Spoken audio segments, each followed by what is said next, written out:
Going it alone on the wall would be peak Trump. President Donald Trump's mantra, "I alone can fix it," is about to face its ultimate test as he contemplates a vast, contentious sweep of executive power to build his wall. "I'm considering everything," Trump said Tuesday, opening a likely new phase in his struggle to fulfill his quintessential campaign promise, which could trigger constitutional and legal battles over the limits of presidential power.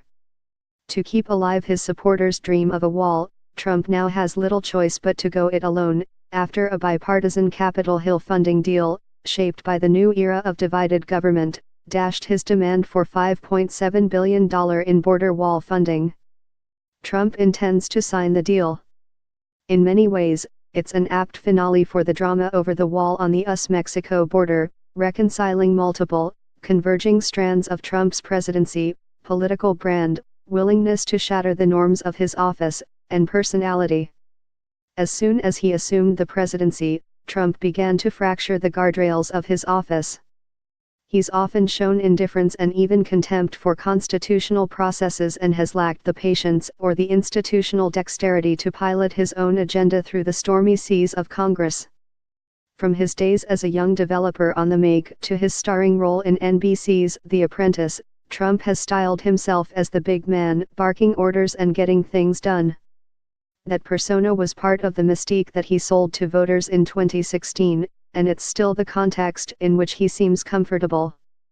Almost every day, Trump presents the image of a brash CEO surrounded by subordinates or petitioners, in Oval Office photo ops, cabinet meetings, and trips to visit the military and disaster workers.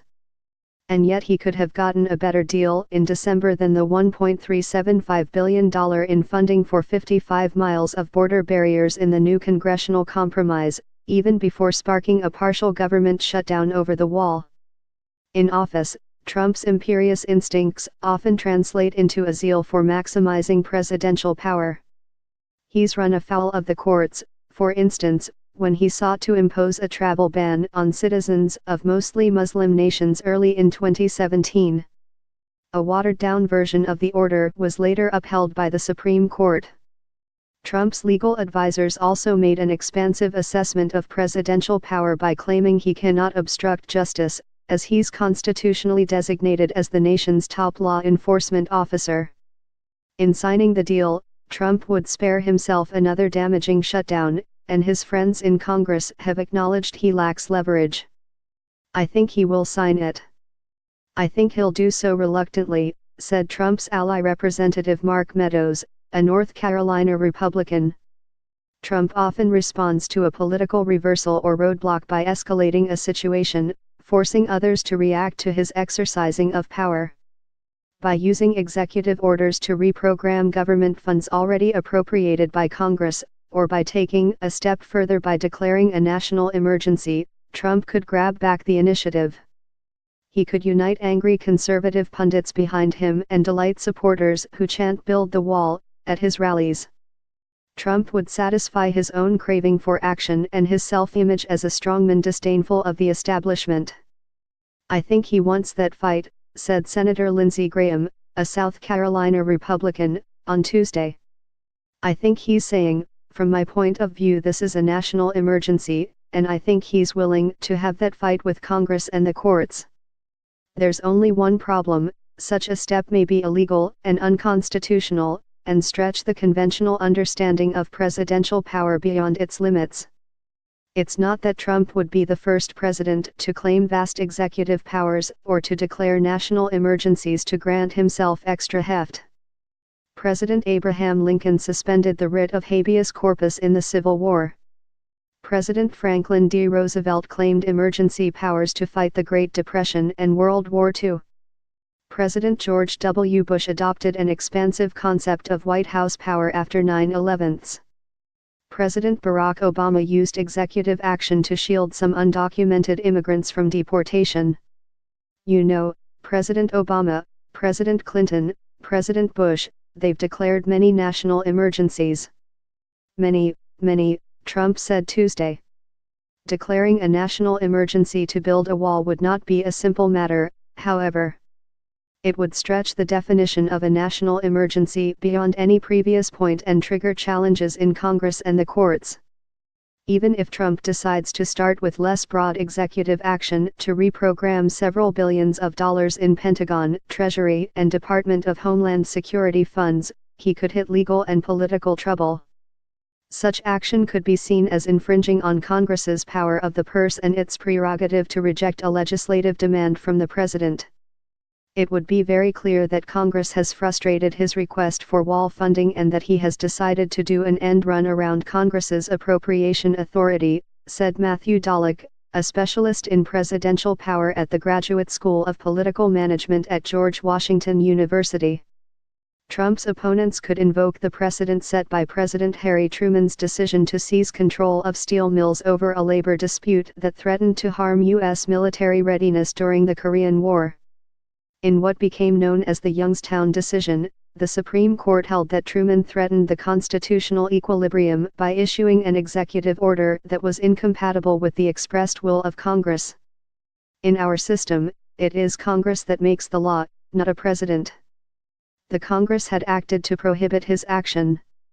Congress had considered the request and they denied it, said Corey Brettschneider, author of the recent book The Oath and the Office, A Guide to the Constitution for Future Presidents. There is a parallel in the deal in principle drafted. Congress considered granting him money for the wall and decided against it, as they have several times previously, he said. If Trump goes with the national emergency, the White House will likely argue that he is acting in line with the National Emergencies Act of 1976. But most previous national emergencies covered contingencies like sanctions on foreign entities during conflicts, public health crises, or attempts to stem the proliferation of weapons of mass destruction. So far, immigration has not been considered within that class of crises. And while the act doesn't define a national emergency, there is no recent precedent that is quite as politicized as Trump's would be. Usually in big national crises, if it looks like a duck and quacks like a duck, it's a duck. There has been no clear political manipulation of the emergency powers in recent times, in such a bald-faced way, said Dallek. Trump is often impatient at how long it takes to get things done in Washington, with its ingrained procedures and political divides. He might be dismayed to learn that a satisfying eruption of executive power may not suddenly lead to foundations being dug on the southern border. Congress has the right under the 1976 legislation to seek to terminate a declaration of national emergency by passing resolutions. Democrats in the House would be sure to try, and Senate Majority Leader Mitch McConnell would have no choice but to follow in a scenario that may not end by canceling a presidential veto but could expose Republican splits over the wall. Some Republicans are queasy about what a future Democratic president might do with Trump's precedent, on base-pleasing issues such as gun control or climate change.